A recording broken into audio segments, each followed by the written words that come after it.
As soon as I saw the announcement that Awakened Realms was remaking the classic Ravensburger board game Labyrinth, a rush of nostalgia came over me. Labyrinth was the first board game that I played as an adult after swearing off board games back in the 80s.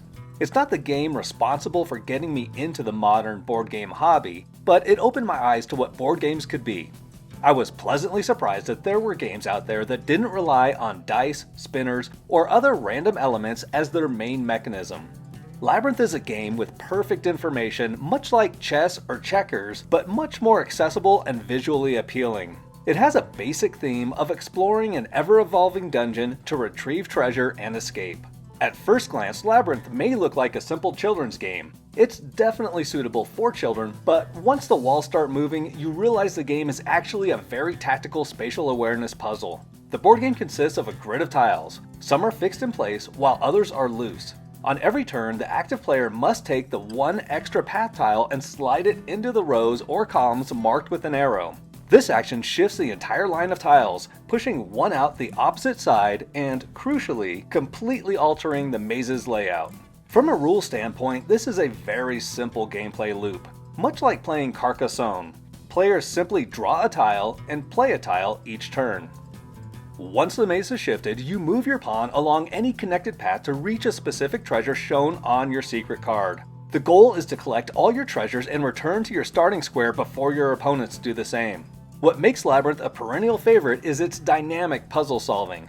Most board games have a static board where you plan your move based on where the pieces sit. In Labyrinth, the board is a living thing. You might have a clear path to your treasure at the start of your turn, only for the player before you to shift a row, leaving you trapped in a dead end or teleported to the opposite side of the board. Some players will naturally be better at this spatial awareness puzzle than others. There is nothing more frustrating than shifting the maze to free your pawn from its current location, only to find that you've inadvertently created a new barrier that cuts off your route just before reaching your objective. Conversely, creative thinking when there appears to be no solution to the problem has its own rewards. Creating an intricate path that serpentines around the board to reach your goal can be immensely satisfying. Labyrinth excels because it turns every player into both an architect and a victim of the maze simultaneously. It's a race that feels chaotic but is governed by pure logic, making every victory feel earned and every trapped moment a temporary setback to be overcome. Despite being easy to learn and having compelling gameplay, Labyrinth can begin to feel like a one-trick pony after several plays. It's a fun game, but not one that I feel needs a $100 heirloom quality version. Awakened Realms looks to remedy this situation by having a full Chronicle mode. The game is still playable in its classic game modes, but the main goal for this remake is to move away from competition and make the gameplay fully cooperative. Your goal is no longer to be faster than the other explorers, but to work together to recover valuable items before the goblins claim them. The game now includes creatures that are lurking around every corner, adding additional challenges to the gameplay. You will explore the maze as a party, attempting to collect as many special objects as you can. These artifacts are the resources needed to rebuild Fairyvale, a village that once stood at the heart of this world and which is now the reason why you enter the labyrinth. Rebuilding the village is not just a mechanical objective. It's a compelling objective that drives the gameplay. As you recover items, the town begins to change, slowly breathing life back into this lost village. Labyrinth Chronicles is designed as a narrative adventure where gameplay and story are tightly woven together. You'll uncover secrets and make decisions that shape how the tale unfolds. Awakened Realms is also introducing an achievement-based structure to complement the adventurous nature of the game. The game will challenge you not only to succeed in specific ways. Some achievements encourage you to take risks, while others reward clever coordination or unconventional solutions. The developers want to inspire experimentation and replay value without breaking immersion. There isn't a single proper path, and players are encouraged to experiment and explore, making each journey through the labyrinth feel unique. Despite this sounding like a legacy game, there will be no destructive elements as the game transforms with every session. Instead of stickers, the game will use magnets. Components are not destroyed, cards are not torn, and nothing is permanently lost as the story moves forward.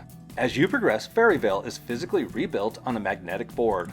The village slowly returns to life, and the journey is recorded in a dedicated story stockbook, which registers what happened and how the adventure progresses. The new cooperative angle this classic game is taking does raise some concerns for me.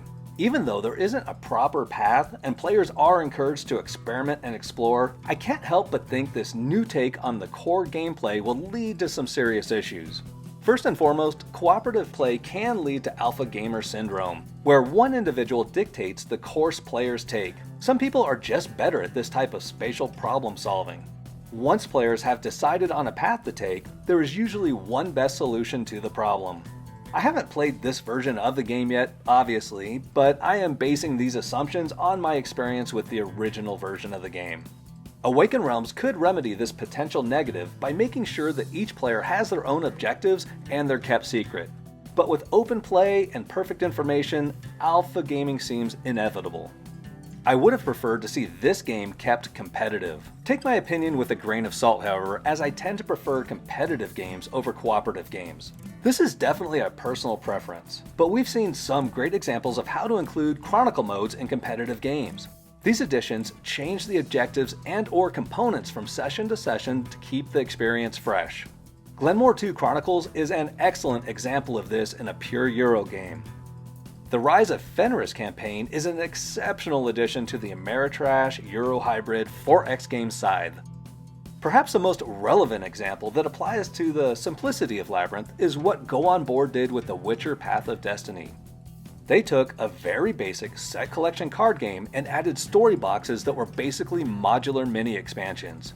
This takes what is otherwise a simple core game and keeps it interesting by always adding one or two additional mechanisms to each session.